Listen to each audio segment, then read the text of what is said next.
सत साहिब निरंकार की जय, सनातन ओमकार की जय, आदिवासी साहिब गुरु की जय। सत साहिब चैनल में प्रिय श्रोतागणों, आपका हार्दिक अभिनंदन और वंदन है। आज हम इस वीडियो में जानेंगे कि ब्रह्म और शक्ति क्या एक हैं या अलग अलग हैं। तो आज शक्ति का नवरात्र का जो है कि शक्ति का नवरात्र का दिन है, चैत्र रामनवमी का आज जो है कि पावन बेला है। और इस पावन बेला में हम ब्रह्म और शक्ति के महत्व को जानेंगे कि वास्तव में शक्ति है क्या। तो श्रोतागणों, आप लोगों को मालूम होगा कि हमारे यहाँ सनातन धर्म में शक्ति का बहुत विशेष ही महत्व है, विशेष स्थान है। हम दोनों पर्वों में, जैसे चैत और क्वार, दोनों में जो है कि ये नवरात्रें पड़ती हैं, जिसमें 9 दिन तक लोग जो है कि धूमधाम से शक्ति की उपासना और व्रत करते हैं। और ग्रामीण क्षेत्रों में लोग धार्य कराही तरह तरह की मान्यताएं से जो है कि शक्ति का पूजन करते हैं। तो जी हाँ साथियों, हमारे सनातन धर्म या हमारे देश में 80-85% लोग शक्ति संप्रदाय को मानने वाले हैं, शक्ति को मानने वाले हैं। और कहते हैं हमारे देश में हर 10 कोस के एरिया में जो है कि शक्ति का मंदिर है, जहाँ देखा जाता है कि धूमधाम से जो है कि लोग अपनी श्रद्धाओं को समर्पित करते हैं। और वहाँ लोग जो है कि उन मंदिरों में ज़्यादा करके जो है कि शक्ति के उपासक जो है कि शक्ति साधना करते हैं और शक्ति के महत्व को बताते हैं। तो हम इस वीडियो में यह जानने की कोशिश करेंगे कि क्या ब्रह्म और शक्ति अलग हैं या कि एक हैं। तो साथियों, वास्तव में ब्रह्म और शक्ति एक ही है, वो अलग नहीं है। लेकिन जब इस चीज़ को हमारे सतगुरु महाराज ने बहुत ही बढ़िया ढंग से बताया है कि एक में दोनों में एक, अर्धनारीश्वर साहिबाब, अर्थात कहने का मतलब एक में दोनों में एक, यानी एक दूसरे में ये समाहित हैं, एक दूसरे में ही समाहित हैं।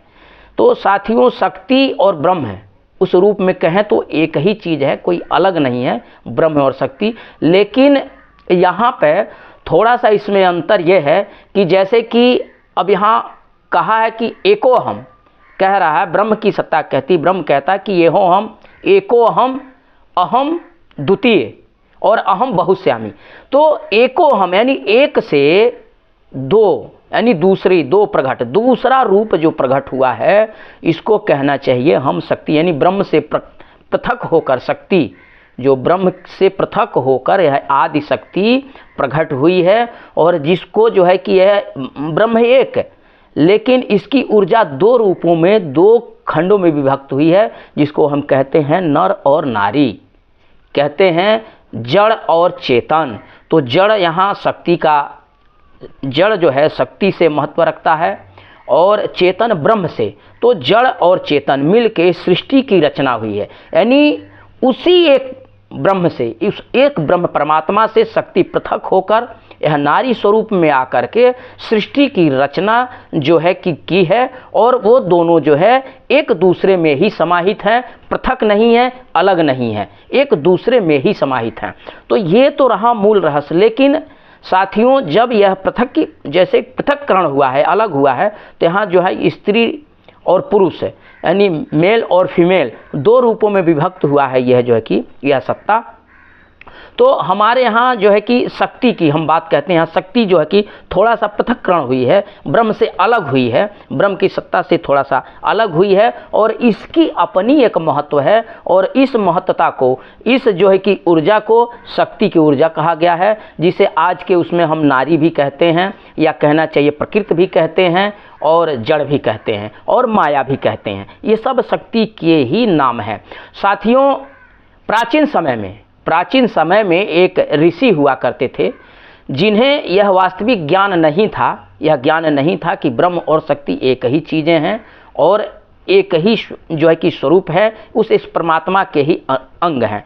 लेकिन उनको ज्ञान न होने के कारण वो मात्र जो है कि ब्रह्म के सत्ता को महत्व देते थे, शक्ति को नहीं मानते थे। और कहीं कहते हैं कि बहुत जगह उन्होंने जो है कि शक्ति का निंदा किया, आलोचना किया। एक समय शक्ति उनके सामने प्रकट होती हैं और कहती हैं, हे ऋषि, क्या आप सिर्फ ब्रह्म को मानते हैं? तो उस ऋषि ने जवाब दिया कि हाँ, मैं सिर्फ ब्रह्म के अलावा और दूसरे किसी को नहीं मानता हूँ। तब शक्ति ने कहा, ठीक है, आप ब्रह्म को मानते हैं तो आप अपना कमंडलू उठा करके मुझे दिखा दीजिए, बता दीजिए।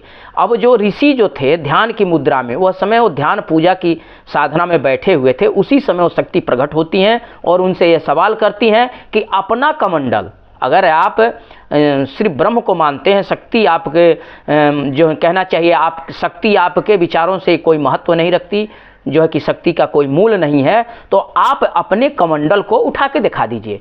अब ब्रह्म जो है, वह जो ऋषि जो थे अथक प्रयास किए, अथक प्रयास करने के बाद भी अपना कमंडलू अपने जगह से वह उठा नहीं पाए। उन्हें ऐसा लगा कि जैसे उनके अंदर की सारी ऊर्जा, सारी शक्ति क्षीण हो गई है, या तो मान यह कह सकते हैं कि उनके जैसे हाथ पैर में लकवा मार गया हो, कोई शक्ति, कोई ऊर्जा, कोई काम ही नहीं कर रही है। तो जब इस तरह प्रयास करते करते वो थक गए, अपने कमंडलू को नहीं उठा पाए, तब उन्होंने हाथ जोड़कर, तब उन्होंने विनती किया, प्रार्थना किया कि आप कौन हैं, कृपा कर अपना परिचय दें। मैं अपना कमंडलू, अपना ही वस्तु जो है उठाने में आज असमर्थ हूँ, मैं उठा नहीं पा रहा हूँ, कृपा कर अपना आप परिचय दें। तब आदि शक्ति ने वहाँ प्रकट होकर कही कि मैं ही शक्ति हूँ और मैं तुम्हारे अंदर हूँ, मैं ही तुम्हारे अंदर हूँ, मैं तुमसे पृथक नहीं हूँ और मैं थोड़ा सा तुमसे विरक्त हुई हूँ, तो जिसके कारण तुम अपना कमंडलू नहीं उठा पाए हो, अपना कमंडलू उठाने में असमर्थ हो गए हो, उठा नहीं पाए, जो कि असमर्थ हो गए हो, तो मैं तुमसे भिन्न नहीं हूँ। यहाँ ब्रह्म और शक्ति दोनों की महत्वता है। मैं यही है ऋषि, मैं आपको समझाने की एक कोशिश की हूँ। ऋषि ने उन्हें तब से माना और मान्यता दिया, दंडवत किया और तब से शक्ति को जो है कि मानना स्वीकार किया। तो जी हाँ साथियों, ब्रह्म और शक्ति कोई अलग चीज़ नहीं है, एक ही है, एक में ही दोनों समाहित है। हर स्त्री में पुरुष का अंश है, आधा अंग माना गया है, और हर पुरुष में अर्धांगी यानी स्त्री का स्वरूप माना गया है। जैसे कि अब यहाँ जो है कि लिंग, स्त्रीलिंग, पुरुष लिंग, जो यहाँ पे बता रहा है, स्त्रीलिंग पुरुष लिंग जो है, नर और मादा जो ये चीज़ है, लेकिन साथियों इसमें मूल चीज़ जो है शक्ति। अब शक्ति यहाँ जो है, शक्ति किसे कहते हैं? शक्ति एक ऊर्जा है, और इस ऊर्जा को अल्बर्ट आइंस्टीन ने भी कहा था अपने सिद्धांत में, उसने खोज किया था कि ऊर्जा कभी विघटित नहीं होती, ऊर्जा कभी क्षय नहीं होती, ऊर्जा सदा रूपांतरित होती है, ऊर्जा जो है कि रूपांतरित होती है। लेकिन ऊर्जा, अब यहाँ ऊर्जा की बात हम कहें तो वो अल्बर्ट आइंस्टीन ने किस ऊर्जा की बात कहे थे? ऊर्जा हमारे पृथ्वी में भी है, पृथ्वी में हमारे जो पृथ्वी की जो ऊर्जा, जिसे गुरुत्वाकर्षण कहते हैं, जिसे हमें जो है कि पूरे मनुष्य को या जो भी इस जगत में चीज़ें हैं उनको अपने ओर आकर्षित करके रखी है, जिसे गुरुत्वाकर्षण कहते हैं। ऊर्जा हमारे ब्रह्मांड में भी है, हमारे ब्रह्मांड में भी ऊर्जा है, जिसे सौर ऊर्जा भी कहते हैं, विद्युत ऊर्जा भी कहते हैं, और बहुत तरह से जो है कि ऊर्जा हमारे ब्रह्मांड में छिपी हुई है। लेकिन इनका अपना एक निश्चित आयु है, एक अपना सीमा है। हमारे पृथ्वी का भी एक निश्चित आयु है, एक निश्चित आयु में पृथ्वी का क्षय हो जाएगा।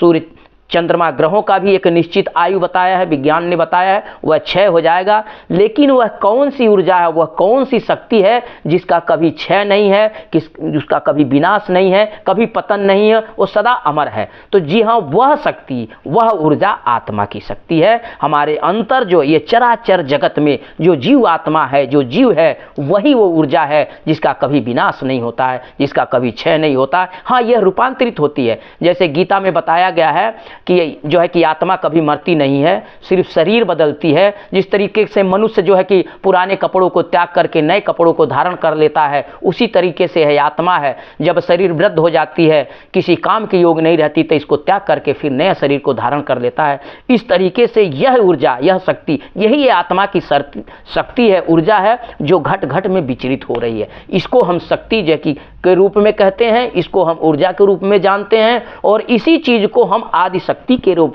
में भी मानते हैं, क्योंकि घट घट में ही शक्ति है, विचलित हो रही है, ऊर्जा ही है।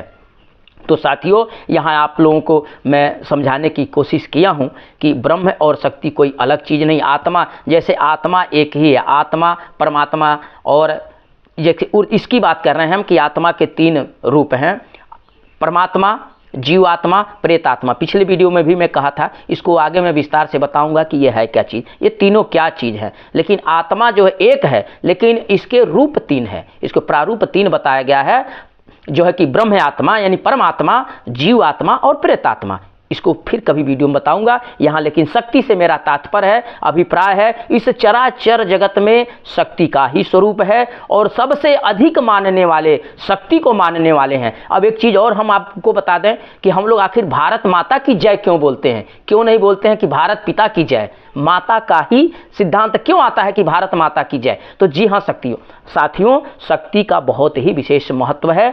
शक्ति, अब यह जो चीज़, यह चीज़ जो है भारत माता की जय जो शब्द आया है, ये हमारे द्रविड़ों की थी। हमारे जो सिंधु सभ्यता जो है कि मोहनजोदाड़ो द्रविड़ों की अपनी थी। और द्रविड़, जैसे पिछले बताया था कि हम लोग द्रविड़ों की जो है कि सनातन धर्म जो है, मूल धर्म जो है कि द्रविड़ों का था, द्रविड़ों का ही था। लेकिन जो है कि सिंधु सभ्यता के बाद इसका पतन कर दिया गया, इसको जो है कि विलुप्त कर दिया गया, इसको लोग नहीं जानते हैं वास्तव में क्या है। और आर्यों ने इस सनातन को ही जो कि सनातन धर्म करके जो है कि अपना बताया है और अपना परिचय दिया है। लेकिन मूलतः जो है सनातन जो है यहाँ के द्रविड़ों का था, हमारा जो था हमारे मूल निवासियों का था। और जिसके ओमकार ईश्वर थे, हम प्रकृति के उपासक थे, माता के उपासक थे। इसलिए जो है प्रकृति के उपासक होने के कारण जो हम आज भी वह नारा भारत माता की जय लगता है, बहुत विशेष स्थान रखता है शक्ति। और शक्ति को फिर मैं इसको विस्तार से बताऊंगा, इसको जो है कि वीडियो ज़्यादा लंबा हो जाएगा, इसलिए मैं इसे विस्तार से नहीं कर पा रहा हूँ। फिर किसी वीडियो में